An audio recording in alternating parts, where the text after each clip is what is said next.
नमस्कार, आप देख रहे हैं न्यूज़ 18 का डिजिटल प्लेटफॉर्म और मैं हूं आपके साथ जागृति खंतवाल।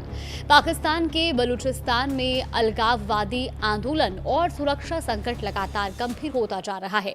बलूचिस्तान में अलगाववादी समूहों और स्थानीय प्रदर्शनकारियों की गतिविधियों के बीच पाकिस्तानी सरकार और सुरक्षा बलों पर दबाव बढ़ा है। प्रांत के कई हिस्सों में सैन्य अभियान, उग्रवादी हमले, नागरिकों के हताहत होने के दावे और बड़े पैमाने पर विरोध प्रदर्शन जारी है। स्थानीय लोगों की नाराजगी नई नहीं है। संसाधनों के असमान वितरण, लापता लोगों और सैन्य कार्रवाई को लेकर लंबे समय से असंतोष रहा है और अब ये नाराजगी और गहरी हो गई है। अलगाववादी समर्थक बलूच समूहों का एक हिस्सा खुद को पाकिस्तान से अलग एक स्वतंत्र वतन के रूप में देखता है और इसी मांग को लेकर आंदोलन कर रहा है। इस पूरे संकट के बीच पाकिस्तान की सुरक्षा व्यवस्था पर भी सवाल उठ रहे हैं। एक तरफ सैन्य कार्रवाइयों की खबरें सामने आ रही हैं, तो दूसरी तरफ खुशदार शहर में लॉकडाउन का ऐलान किया गया है। पुलिस ने इसे अगले आदेश तक सख्ती से लागू करने की बात कही है।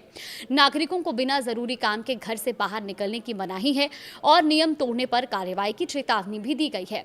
इस लॉकडाउन का सीधा असर आम लोगों की जिंदगी पर पड़ रहा है, क्योंकि बाजार बंद है, आने जाने की सुविधाएं प्रभावित हैं और लोगों को रोजमर्रा की जरूरत का सामान जुटाने में भी मुश्किलों का सामना करना पड़ रहा है। सुरक्षा बलों ने खुशदार के अलावा खारान, जेहरी और कालात मूला और जियारत जैसे इलाकों में भी जमीनी और हवाई अभियान बढ़ाए हैं। सूत्रों के मुताबिक खारान जिले के लिजे इलाके में जमीनी सैनिकों के साथ ड्रोन और हेलीकॉप्टर भी सक्रिय हैं। स्थानीय स्रोतों ने दावा किया है कि एक ड्रोन हमले में एक किसान की मौत हुई है और दूसरे नागरिकों की भी हताहत होने की खबरें हैं। हालांकि इन दावों की स्वतंत्र रूप से पुष्टि नहीं हो पाई है। पाकिस्तानी सेना का कहना है कि उसके अभियान संदिग्ध उग्रवादियों को निशाना बनाकर चलाए जा रहे हैं, लेकिन स्थानीय लोगों का आरोप है कि इन कार्रवाइयों का असर आम नागरिकों पर भी पड़ रहा है। दूसरी तरफ बलूच लिबरेशन आर्मी यानी कि BLA ने भी अपनी गतिविधियां तेज करने का दावा किया है। संगठन ने एक हफ्ते के दौरान 38 हमलों की जिम्मेदारी लेने और इन हमलों में पाकिस्तानी सेना के 32 जवानों को मार गिराने का दावा किया और इन दावों की भी स्वतंत्र पुष्टि जरूरी है। BLA ने एक प्रमुख 18 इंच की गैस पाइपलाइन को उड़ाने की भी बात कही है और इसके बाद क्वेटा और 5 अन्य जिलों में गैस सप्लाई प्रभावित होने की बात सामने आई है। इस घटना ने पहले से संसाधनों और सुविधाओं को लेकर नाराज लोगों की परेशानी और बढ़ा दी है। BLA ने पूरे प्रांत में ब्लैक डे का आह्वान करते हुए बहिष्कार की अपील की और इसके बाद सुरक्षा बलों को हाई अलर्ट पर रखा गया। लेकिन कहानी सिर्फ सैन्य कार्रवाई और उग्रवादी हमलों तक सीमित नहीं है। बलूचिस्तान के कई इलाकों में संचार और इंटरनेट सेवाएं भी बाधित की गई हैं। इससे स्थानीय लोगों के लिए बाहर की दुनिया से संपर्क करना मुश्किल हो गया है और घटनाओं की जानकारी भी सीमित हो रही है। इसके बावजूद विरोध प्रदर्शन पूरी तरह से रुके नहीं हैं। युवा, मध्यम वर्ग के नागरिक और महिलाएं कई जगहों पर शांतिपूर्ण धरने और आंदोलनों में शामिल हैं।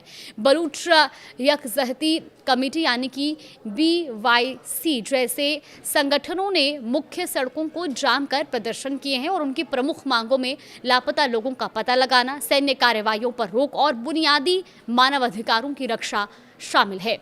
प्रदर्शनकारियों का यह भी आरोप है कि इन आंदोलनों को रोकने के लिए सरकार की ओर से बल प्रयोग, गिरफ्तारियां और फायरिंग की गई है और उनका कहना है कि इससे लोगों का गुस्सा और बढ़ रहा है। अब बलूच आंदोलन से जुड़े लोग अंतर्राष्ट्रीय समुदाय का ध्यान भी इस संकट की ओर खींच रहे हैं और मानवाधिकारों के कथित उल्लंघन पर अंतर्राष्ट्रीय स्तर पर आवाज उठाने और बलूचिस्तान की स्वतंत्रता की मांग को समर्थन देने की अपील कर रहे हैं। यानी बलूचिस्तान में इस समय संकट कई स्तर पर दिखाई दे रहा है।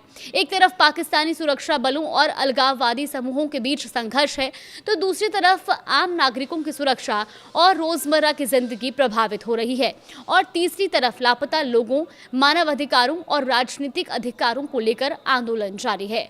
आने वाले दिनों में सबसे बड़ा सवाल यही है कि पाकिस्तान सरकार इस बढ़ते असंतोष और सुरक्षा संकट से कैसे निपटती है।